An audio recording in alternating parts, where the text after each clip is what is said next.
회복되게 하여 주옵소서. 예수님 이름으로 기도합니다. 아멘. 이 자리에 나온 여러분들에게 하나님께서 큰 은혜 주시기 바랍니다. 아멘. 우리 양옆에 분들하고도 인사할까요? 하나님이 큰 은혜 주시기 바랍니다. 할렐루야. 찬양대 새 멤버가 오신 거 정말 축하합니다. 잘 오셨어요. 이 찬양대가 갈수록 은혜스러운 찬양대가 되는 줄로 믿습니다. 지난 시간에는 오늘 본문을 가지고 죽었다가 살아나신 예수님에 대해서 말씀을 드렸어요. 여러분, 이 세상에는 여러 종류의 종교가 있어요. 종교가 많습니다. 그러나 종교의 공통적인 그런 내용이 있습니다. 그것은 사랑하며 살아라, 이웃을 배려하며 살아라, 착한 일하며 살아라, 좋은 일하며 살아라. 들어서 전에 손해볼 것이 없는 좋은 내용들이 담겨져 있습니다. 그래서 종교의 역할이라고 하는 것은 세상을 좀 아름답게 만들고 또 세상을 발전시키는데 이바지해야 되는 게 종교의 역할입니다. 기독교도 그런 의미에서는 다른 종교와 그런 내용들을 같이 담고 있습니다. 하지만 세상 종교가 결코 흉내낼 수 없고 모방할 수 없는 절대적이고 독보적인 독특한 내용이 기독교에 있습니다. 그건 무엇이라고 말씀을 드렸어요? 세상의 모든 종교 창시자는 이 땅에 태어나서 열심히 살고 도를 전하고 죽어서 시체가 되었고 다 무덤 속에 매장되어 있습니다. 하지만 예수 그리스도만은 십자가에서 처참하게 죽으셨고 그리고 무덤 속에 완전히 매장되어졌었고 그리고 3일 만에 죽음을 정복하고 부활하셨습니다. 이것을 여러분들이 믿고 신앙생활한다면 기독교인이라고 할 수 있습니다. 그러나 이런 내용을 여러분들이 받아들이지 않고 교회에 다닌다고 하면 이런 분들은 진정한 의미에서 기독교인은 아닙니다. 그냥 종교인, 교인이 될 수 있습니다. 진정한 그리스도인 기독교인은 그 마음속에 신앙의 고백이 분명히 있는데 신앙의 고백 가운데 하나는 예수님께서 십자가에 죽으셨고 완전히 매장되셨었고 시체가 되셨는데 3일 만에 부활하셨고 부활하신 다음에 이 땅에 40일 동안 계시다가 승천하셨고 언젠가는 재림하십니다. 여러분 가운데 아직도 나는 이게 잘 믿어지지가 않는다, 받아들여지지 않는다 이런 분 계세요? 그러면 정말 안타깝게 기도해야 돼요. 나는 그게 잘 안 믿어집니다. 접수가 안 됩니다. 수용이 안 됩니다. 그런 분들은 뭘 기도해야 될까요? 여러분, 다른 기도할 필요 없어요. 기도할 제일 중요한 첫 번째 진리예요. 그건 뭐냐? 믿음 없는 것을 도와주시옵소서. 믿음이 생겨야 돼요. 믿음이 없는 분들은 믿음이 생기고 믿음이 자리 잡을 수 있기를 축원합니다. 지난주 이 말씀에 대해서 말씀을 드렸어요. 자, 오늘은 같은 내용이지만 또 다른 말씀을 가지고 말씀을 드리려고 합니다. 14절을 다시 보면요, 이것은 예수께서 죽은 자 가운데서 살아나신 후에 몇 번째? 세 번째로 제자들에게 나타나신 것이다. 거기다 이번엔 줄을 쭉 치세요. 세 번째로 제자들에게 나타나셨다. 세 번째 나타나셨다. 저는 이 내용이요, 굉장히 우리들의 마음을 끄는 메시지가 담겨져 있더라고요. 여러분, 죽음의 사건, 그냥 또 자연사가 아니라 어떤 사거나 어떤 특별한 큰 일로 인해서 죽으면 그 충격이라는 게 굉장히 큽니다. 작년에 세월호 사건 때 많은 우리 젊은이들이 죽었는데 거기서 살아나는 사람들이 정신적인 후유증이 많다고 하지 않습니까? 그거 굉장히 큰 거예요. 안 당해봐서 몰라요. 저도요 40년 전에 떠나가는 버스를 막 쫓아가서 탔어요. 그걸 바짝 올라타는데 그러는 게 누가 그게 뭔 소리냐? 사람이 깔렸다는 거예요. 제가 가기 전에 어떤 여성이 겨울철이었는데 디디고 올라서다가 미끄러져가지고 앞바퀴에 쫙 깔렸어요. 그래가지고 그 현장을 제가 봤어요. 와, 40년 전 일이에요. 저하고 하등 관계가 없는 사람이에요. 그런데도 그 순간이요, 지금도 이렇게 떠올라요. 그만큼 사람이 어떤 사고로 인해서 죽는다고 하는 것은 충격이 큰 것 같아요. 더군다나 아는 사람이, 가족이 사고로 떠났는데 그 자리를 봐보세요. 평생 안 잊혀진다니까요. 40년 전인데. 근데 여러분 보세요. 예수님이 그냥 자연사한 게 아니에요. 무참하게 채찍질 맞고 십자가에 고통당하시고 죽었다가 죽는 것도 충격인데 어떻게 했어요? 살아나셨어요. 살아나셨어. 그것을 딱 한 번 봤을 때 제자들이 얼마나 놀래고 얼마나 평생 잊지 못할 그런 사건이겠습니까? 그리고 우리 주님은요, 그런 제자들에게 사명을 주셨어요. 그런데도 불구하고 제자들은 사명을 망각하고 고기나 잡으러 갔다. 이게 무엇을 의미할까요? 우리 같으면 평생 잊지 못할 사건인데 제자들은 그냥 잊어버리고 다시 나갔어요. 이 사건을 두고서 우리 주님은 계속해서 세 번째 나타나셨던 이 말씀의 의미가 오늘 우리들에게 주는 메시지가 뭘까요? 첫째는 잦은 만남이 성장을 가져온다는 것입니다. 잦은 만남. 이게 무슨 말씀이냐? 시체되었던 예수님이 부활하셔서 제자들을 만나 주셨는데 처음에는 어떨 때 만나 주셨습니까? 예수님이 십자가에 못 박혀 잔인하게 돌아가셨을 때 제자들은 거의 소위 말하는 패닉 상태, 공황 상태에 놓여 있었습니다. 너무 무서운 거예요. 너무너무 무서워요. 십자가 처형을 받죠. 그리고 그 죽음이 자기들에게도 그 후속타로 찾아오지 않을까라고 하는 두려움 때문에 다락방에 들어가서 문이란 문을 꼭 잠그고 제자들이 무서워서 그 가운데 두려움 가운데 놓여 있었습니다. 우리도 잡혀서 저렇게 죽을지 몰라. 그런 무서움이 그들의 마음속에 완전히 자리를 잡고 있었어요. 그때 우리 예수님께서 어떻게 하셨습니까? 요한복음 20장 19절 같이 읽어봅니다. 시작.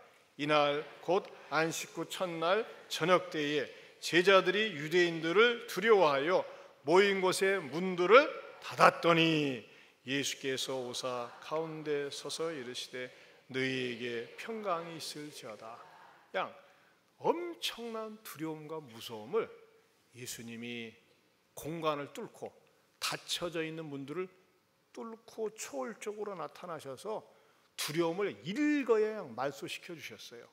그리고 평강이 있을지어다. 이제 두려움은 사라졌어요. 무서움은 사라졌어요. 그런데 그 자리에 누가 없었어요? 도마가 없었어요. 도마가 나중에 나타났을 때 도마, 미스터 도마, 우리 부활하신 예수님 봤어. 그때 이 도마가 나는 말이지 실증주의자야. 손에 못 박힌 거 보고 옆구리 창자국 봐야지만이 나는 믿겠어 하면서 큰 소리 빵빵 칠 때 그 도마 한 사람의 불신에 대해서도 우리 지금 안 믿으면 말거라 이놈아 하면서 외면하신 것이 아니라 또 두 번째 나타나셔가지고 어떻게 말씀하셨어요? 요한복음 20장 26절 27절 시작. 여드레를 지나서 제자들이 다시 집안에 있을 때에 도마도 함께 있고 문들이 닫혔는데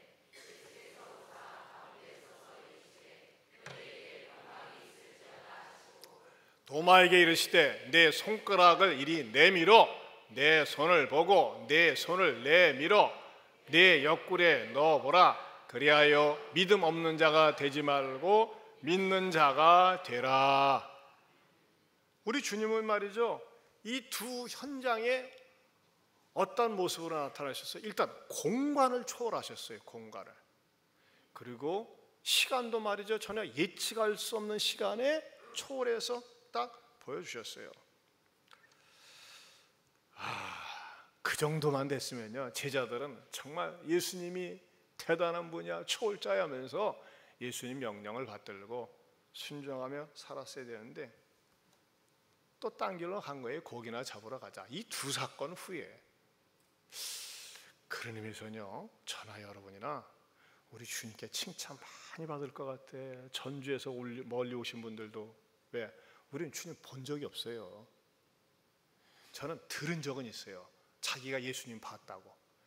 세상에 목사님이 여기서 설교를 하는데 이 뒤에 예수님이 나타나더래. 왜 예수님이 뒤에 나타나? 앞에 좀 나타나셔가지고 예수님 보입니다, 나도 좀 하게 하지. 어떤 분들은 뭐 기도하다가 꼭 꿈속에서 봤대. 뭐 그런 현상적인 거 있을 수 있죠. 그러나 여러분, 실제적으로 두 눈으로 생생히 봤는데도 불구하고 제자들은 언제 보았느냐? 잊어버리고 고기나 잡으러 갔어요. 그게 연약한 제자들의 모습이에요. 근데 예수님이 이것들 참 쓰잘데없네 하고 포기하지 않고 이번에는 세 번째, 해변가에서 밤새 고기를 잡느라고 수고했던 그 제자들을 위로 격려하면서 조반을 준비하시고 생선도 떡도 가지고 와서 저들을 먹여주시면서 뭐를 합니까? 사귐과 교제의 시간을 갖는 거예요. 그러면서 그들은 평생 주님을 배신하지 않습니다. 변절자가 되지 않습니다. 왜? 주님과의 깊은 사귐과 교제를 통해서 주님의 사랑을 알았고 그 주님의 사랑을 전하지 않으면 견딜 수 없는 주님의 제자 일꾼이 된 것이죠. 이 반복적인 만남과 잦은 만남은 뭡니까? 인격적인 교감과 사귐의 깊이를 더해준다고 하는 것입니다. 여러분, 우리가 인간관계에서도 그래요. 늘 말씀드리지만 인간관계가 스치는 관계가 있고 스며드는 관계가 있어요. 스치는 관계, 뭐 동사무소에 간다든지 뭐 백화점에 간다든지 뭐 이렇게 늘 자주 만나는 사람이 있어요, 음식점.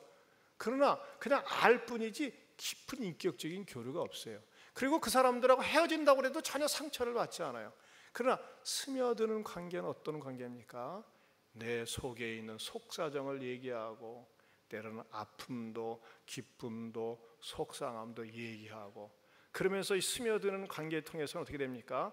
상대방에게 좋은 장점이 있을 때, 나보다 나은 부분이 있을 때 나도 저 사람을 좀 배우고 싶다 하면서 좋은 관계로 유지되면서 그 사람의 삶이 발전하게 된다고 하는 것입니다. 성장해져 가는 거예요. 인격도 성장해져 가는 겁니다. 그런데 더 중요한 건 뭡니까? 신앙적인 세계에 있어서는 이것이 더 중요합니다.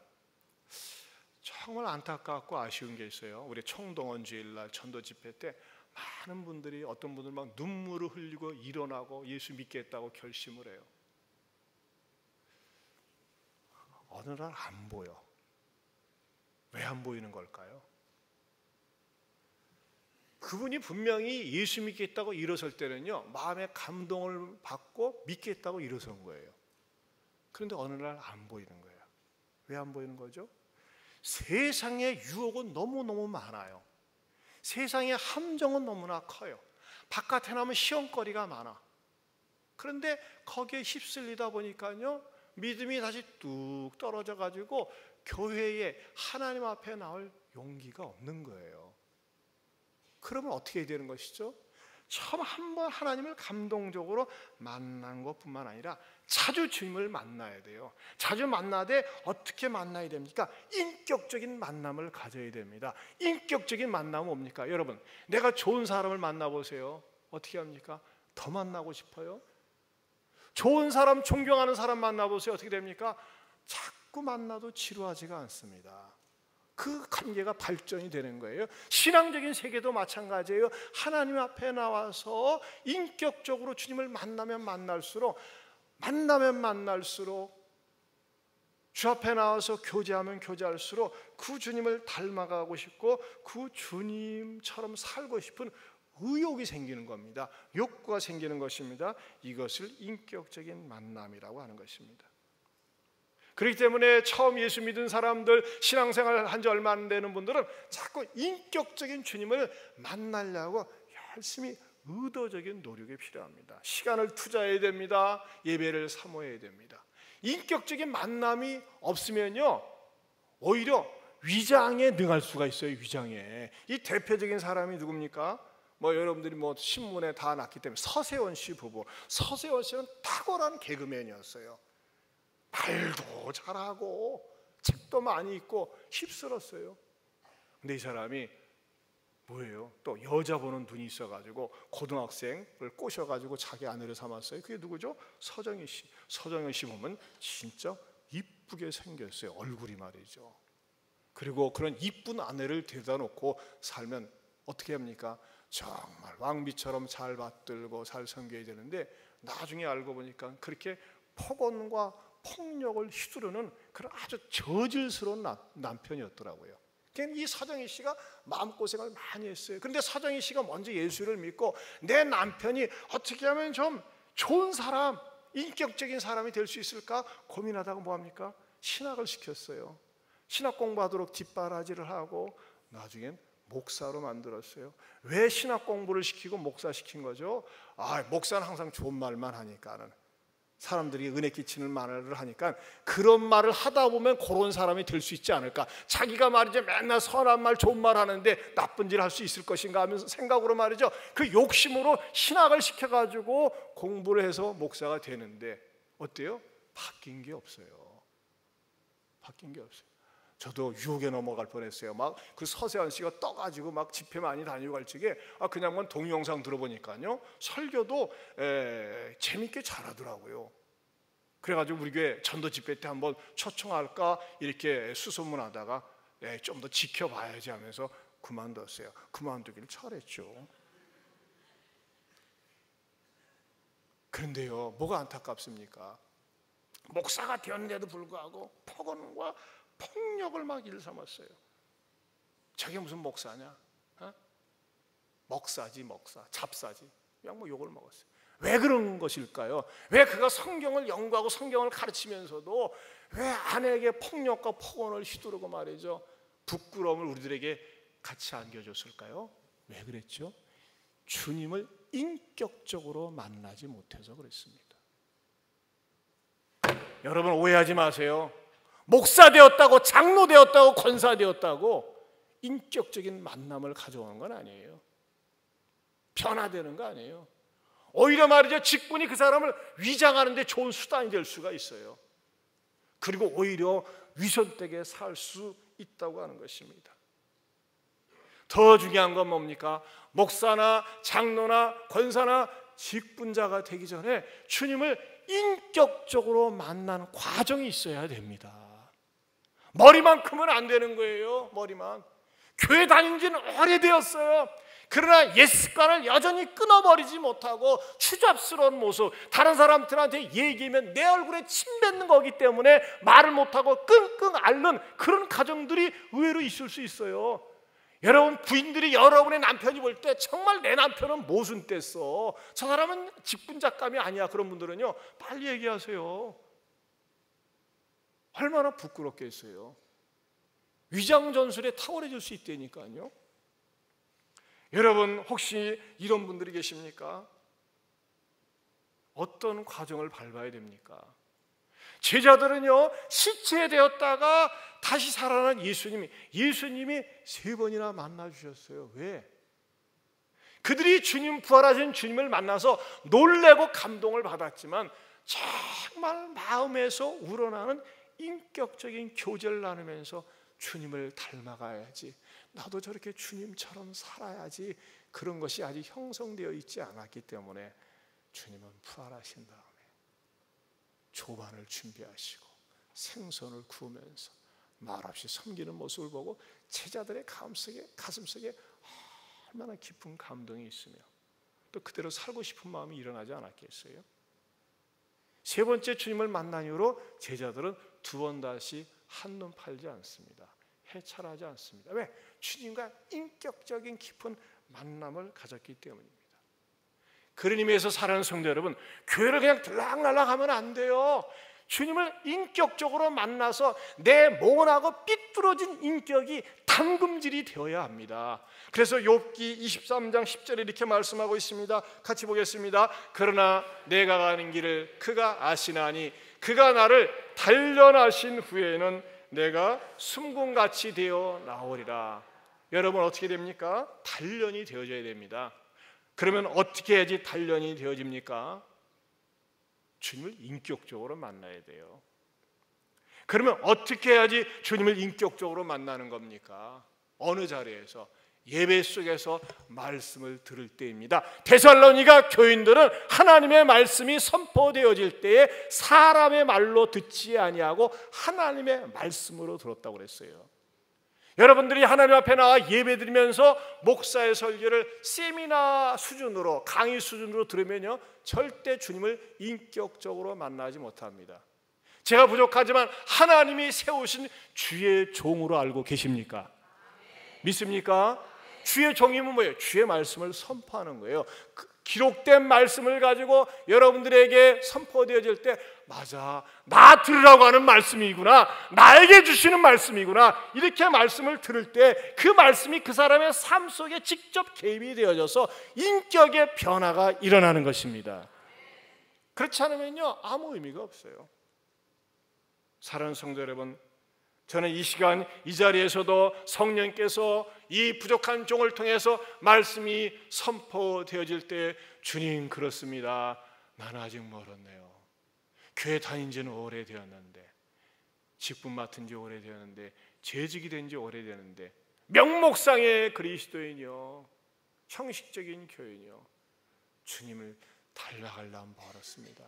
주님 나를 만나 주시옵소서, 나를 만나 주시옵소서 하면서 사모할 때 주님께서 내 안에 뿌리를 깊이 내리는 부활신앙을 주시고, 또 입술로 기도하고 선포할 때 나를 변화시켜 주시리라 믿습니다. 두 번째로는 왕년에 만난 것을 되풀이해서는 안 된다는 겁니다. 종종 오래 믿은 사람들 가운데 보면요, 이 왕년 얘기 많이 하는 사람이 있어요. 전에도 제가 어떤 분 만나는데, 맨날 만날 때마다 누구 총리하고 만났을 때 몇 번 만났어요. 나도 대통령 만난 적이 있어요. 청와대에 들어가서 밥도 먹어본 적이 있어요. 그게 지금 무슨 의미가 있습니까?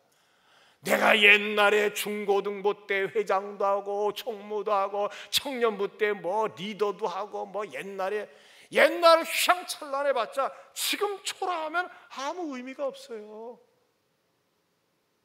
왕년에 체험했고, 왕년에 기도 많이 했고, 왕년에 봉사했는데 지금은 간당간당돼요. 그게 뭡니까? 박물관 신앙이에요. 박물관. 옛날 것만 우려먹는 거예요. 옛날에 유정만을 팔아먹는 나라들 보세요. 이집트, 그리스 얼마나 가난해요. 이집트 가면요, 거지들이 때부터 가지고 $1달러, $1달러 1달러 달라고 그래요. 달러 1달러. 얼마나 치근한지 몰라요. 거지가 그런 거지도 없어요. 여러분, 거지 신앙이 있어요. 현재는 믿음이 자라나지 않으면서 옛날 것만 우려먹는가. 아쉽고 급할 때는 하나님 도와주세요, 나 좀 고쳐주세요, 응답해주세요 해놓고 나서 응답되니까는 아이고 지금 바빠가지고. 그게 뭐예요 그게? 하나님 이용해 먹는 것밖에 더 있겠어요? 여러분의 기도를 응답해 주신 적이 있어요. 그럼 거기에 걸맞는 헌신과 충성이 있어야 돼요. 현재 믿음이 발전해야 돼요. 왕년 신앙 가지고 우려먹지 마세요. 제가 모 지역에, 그 지역을 구체적으로 거명할 수가 없어요.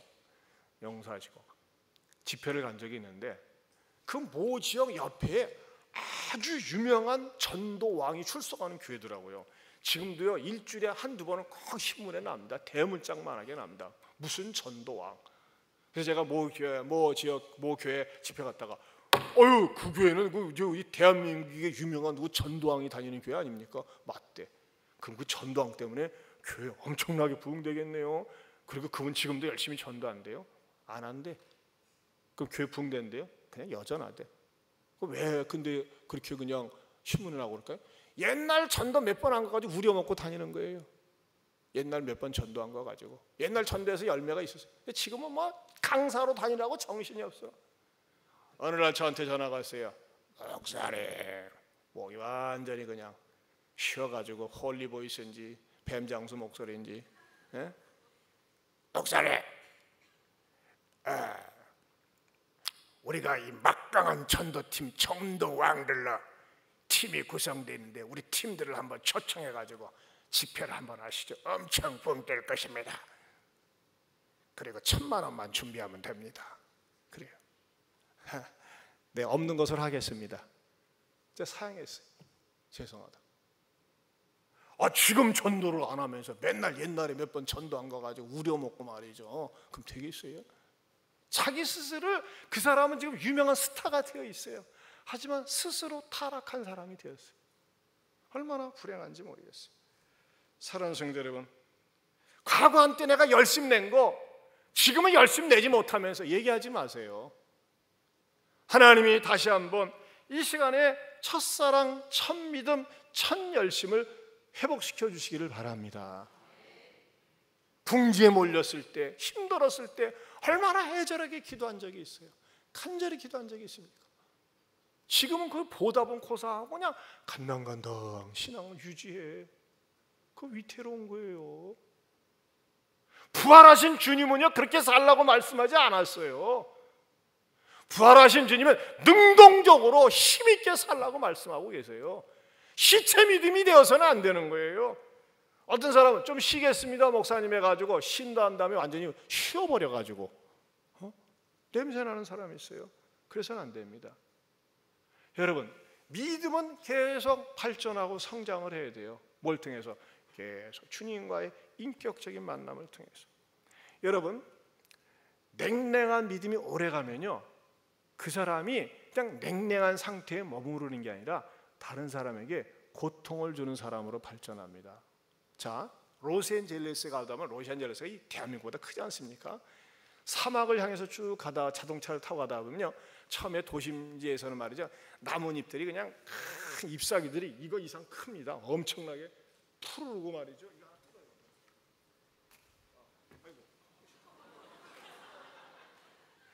안 뜯어지네. 잎사귀 엄청 크지 않습니까? 얼마나 보기 좋아요. 그렇죠? 이보다 더 큰 잎사귀들이 막 쫙 가로수에 길가에 있어요.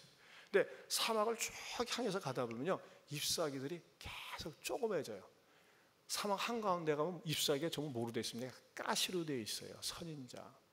여러분, 가시가 왜 된 겁니까? 생존 본능을 위해서. 물기가 없기 때문에 물기를 많이 빨아들이지 못하니까 이런 것들은 물기를 충분히 빨아들이잖아요. 없다 보니까 가시가 되어져 가는 거예요.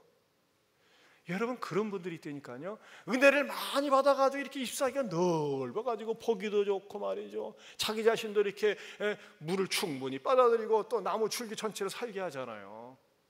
그런데 은혜가 메말라가 식어가 가시신앙이 돼. 가시신앙이 돼. 머리에 아는 것 많아. 그러나 말 속에 가시가 있고 생각 속에 가시가 있고 삶 속에 가시가 있어가지고 남을 찌르는 거예요. 자기도 찌르는 거예요. 여러분, 그럼 불행한 신앙생활입니다. 고통을 양산할 뿐입니다. 성령님이 깨닫게 해주시기를 바랍니다. 어떻게 됩니까? 다시 회복이 되어야 돼요. 우리 예수님을 다시 만나야 돼요.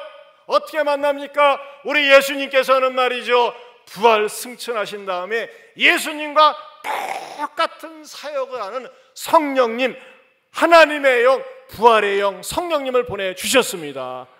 성령님을 사모하셔야 돼요. 성령님 내 안에 들어오셔서 나를 충만하게 하시고 첫사랑, 첫믿음, 첫열심을 회복시켜 주시옵소서.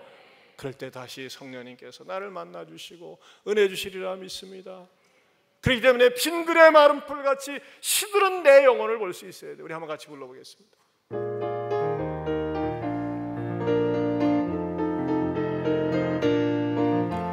빈들의 마른 풀같이 시들은 나의 영혼, 주님의 약속한 성령 간절히 기다리네.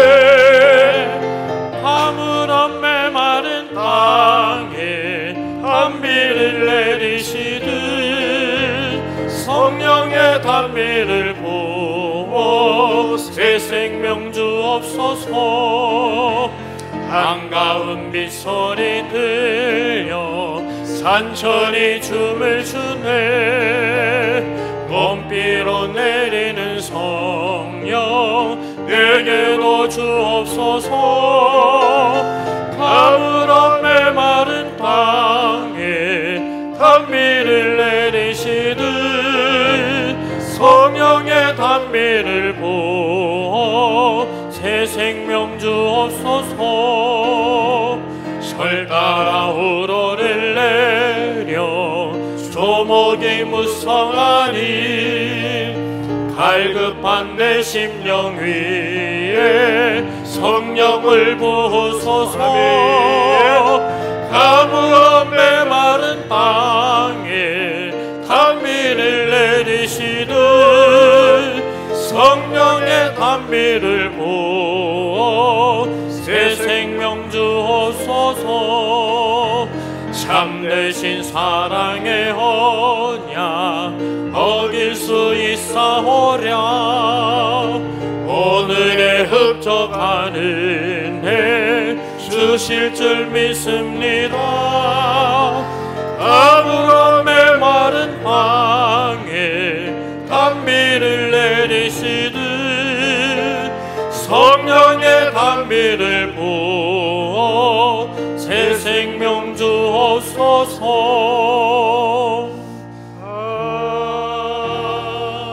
아멘. 지난주에도 말씀드렸죠. 점쟁이를 찾아가면요, 점쟁이가 하는 말을 믿든지 안 믿든지 영향을 미칩니다. 그건 뭐예요? 점쟁이의 인격이 그 안에 들어와서 그런 거예요. 인격적인 만남이라는 건 뭐냐면 누구랑 얘기를 나누는데, 교제를 나누는데 영향을 받는 거예요. 인격적 사랑이라는 건 뭐예요? 수없이 많은 남자, 수없이 많은 여자를 만나는데 느낌이 안 와, 필이 안 와. 근데 어느 누구를 필이 다 꽂혀. 그리워, 보고 싶어, 만나고 싶고 살고 싶어 해. 그게 인격적인 교감이 이루어진 거예요. 여러분, 인격적인 만남이라고 하는 것을 어렵게 생각할 필요가 없어요. 예배 속에 은혜를 받으면 인격적인 만남이 이루어지는 거예요. 예배 속에서 예수님에 대해서 여러분이 사모하세요, 사랑하세요, 천열심을 내세요 할 때 감동이 됩니까? 그게 인격적인 만남이에요. 그러나 하나님은 강제하지 않습니다. 강요하지 않아요. 자기가 거부할 수 있어요. 이런 핑계 저런 핑계 대고 딱 거부하고 마음의 문을 딱 닫아요. 그러면 그 사람하고 인격적인 교제가 되지 않아요. 여러분, 우리 인간관계도 그렇잖아요. 아무리 좋은 얘기도 넌 얘기하라, 난 안 듣는다, 딴 생각하고 뭐 스마트폰 봐보세요. 같이 마주 앉았지만 뭐예요? 인격적인 교감이 없어요. 인격적인 교감은 뭡니까? 들어주고 인정해주고 수용할 때 교감이 되는 거예요. 여러분들이 예배 속에서 마음의 문을 열고 하나님의 말씀을 받아들이고, 주님 그렇습니다, 제가 순종하겠습니다. 여러분, 주일날 한 번 가지고 안 돼요. 재직들은요, 매일 새벽 기도하는 게 좋고, 우리가 말씀 듣고 은혜 받은 것을 잊어버리니까는 자꾸 작심삼일이라고 하지 않아요? 그래서 수예배가 있는 거예요. 예배에 나와서 하나님의 말씀을 통해서 내 마음을 새롭게 하고 주님과 더욱더 인격적인 깊은 관계와 교제 속에서 사람들이 여러분을 볼 때, 야, 예수님의 향기가 나는구나. 저렇게 혈기 많이 부리던 사람이 혈기가 줄어들고, 포악한 말을 많이 하던 사람이 언어가 부드러워지고, 다른 사람을 깔보고 무시하던 사람이 다른 사람을 존중히 여기는 것, 그게 바로 인격적인 사람이 되는 거예요. 인격적인 교회가 있어요.